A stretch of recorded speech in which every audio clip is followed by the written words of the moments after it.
great segue into this next question from _another_nerd_. It's 3 underscores for those keeping count at home. Which relievers do you trust the most and why? So, Sam, we have built our reliever trust trees. Unlike our rosters, these do have minor differences.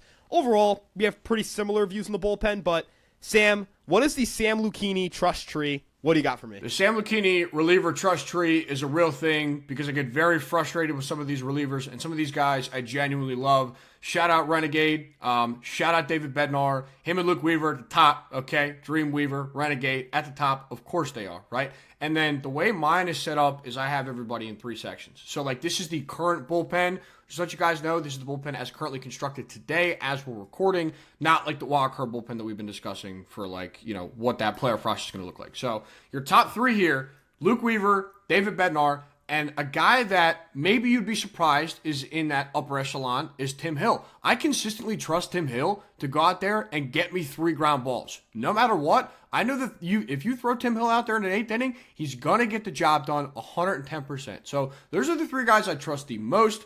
You kind of have a middle section, and then you have a low section. That's going to hint to something, which is pretty funny.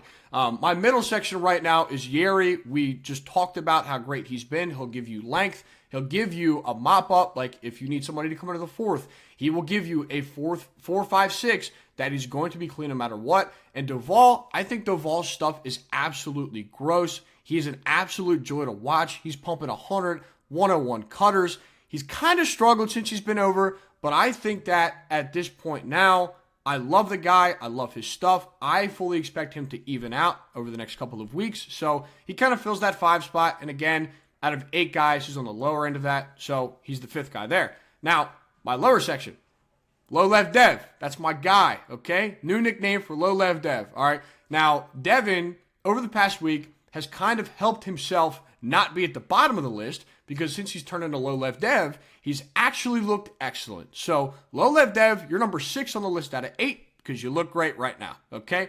Number 7, Mark Leiter Jr. This is a guy that we just talked about. We're going to leave him off the playoff roster. I don't trust this guy in a lot of situations. Like, I don't, like, in a very, very low leverage situation, I trust Mark Leiter. But, like, if it's a 1-run game and you throw Mark Leiter Jr. in the 7th inning, I'm scared for my life. I think the Yankees are going to lose that game because I don't trust Mark Leiter right there, okay? That's why we're talking about we probably leave him off of a wildcard roster. And it's kind of the same thing with Brent Hedrick, who's still in that bullpen, who we mentioned, like, we don't even know how long he's even going to be on this roster. But, like, I don't trust Brent Hedrick too much. So, to recap, Weaver, Bednar, Hill are your top 3. Your middle guys, Yeri, Doval are your middle guys. And then at the bottom, Low Lev Dev, Mark Leiter Jr., Brent Hedrick. So I think that's relatively fair. I know that you have sort of a similar list, but like they're like kind of divided differently. So go ahead, let's hear it, Big Ryan. Yeah, so I have Bednar and Weaver as my 1 and 2. I do have Hill with a gap below just because there are some splits against rights that can be a little bit rough, and I like the swing and miss stuff I get from Bednar and Weaver, but that is not a diss on Tim Hill. Tim Hill is our glorious American patriot. He descends from the heavens, riding a bald eagle, and he, as you mentioned, gets 3 ground balls. Just 3 ground balls every single time. Yeri De Los Santos, I think there's something there. I really like Yeri. I like the changeup. It's kind of like a split change. It's gross. He throws the sinker in the mid-90s. I think the velocity is important. I think having someone who can throw a little bit harder is important. They lacked that earlier in the year. I don't want that to ever be an issue for them again. Mark Leiter Jr., I had 6, and Williams, I had 7. Now, my reason for that is, yes, Williams has more upside, and I think Williams is a better pitcher, but I trust Leiter to not, like, come in and walk, like, 3 or 4 people, or 2 or 3 people. If he's coming into a clean inning, I'm like, all right, he's going to come in and, you know, he's either going to, as you mentioned, he could crap the bed, but he could also just, you know, go after 3 dudes, and I don't have to worry about him walking anyone. I think the one thing that I will not hold against him is I do think his infield costs him at times, but again, his stuff isn't great, and that's a little bit scary. Like, he doesn't have that you can get to 0-2 and you can survive an at-bat against Mark Leiter Jr. Williams, I don't think you can do that. Brent Hedrick is my 8. I think he was my clear-cut 8. I didn't really have much stipulation there. Again, nothing against Brent Hedrick. I actually really liked him in spring. I really liked what he's shown so far, but he's not going to have enough time to get that he's not going to have that like season-defining outing where he gets a big guy out and you're like, yup, he's here. It's more like, again, 2026, that's, I think, the year where Brent Headrick becomes, I think, like Yeri, it took him a year. He spent all of last year in AAA, gave him a year, now he's here. Headrick, I think you give him next year, and he'll be one of your better relievers. We will be talking about him in a much more favorable light. I completely agree with you. I think that, like, there's, like, very, like, minimal things that, like, compare in our list that, like, okay, like, you do a flip here, like, you do a flip here, like, I think it all kind of makes sense. It's all pretty obvious, like, how that bullpen has worked and, like, how Boone is using it, like, at this current state. Like, obviously, he was throwing Williams out there in the ninth inning for a very long time, but finally got the pull, now he's a little left dev.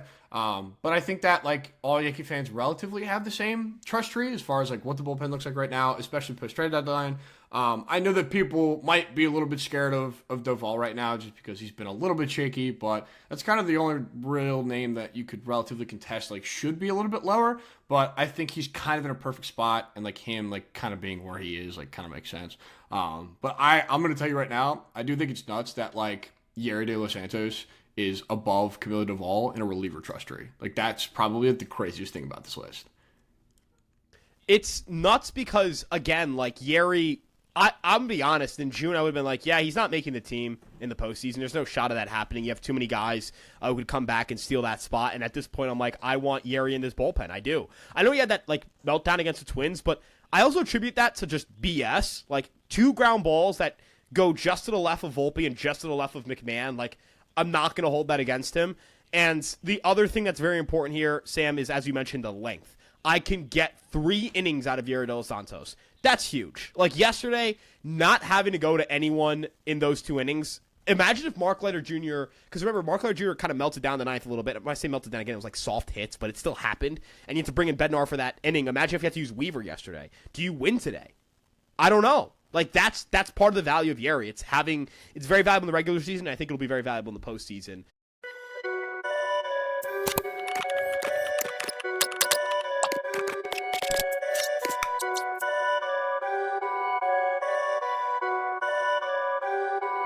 Perfect.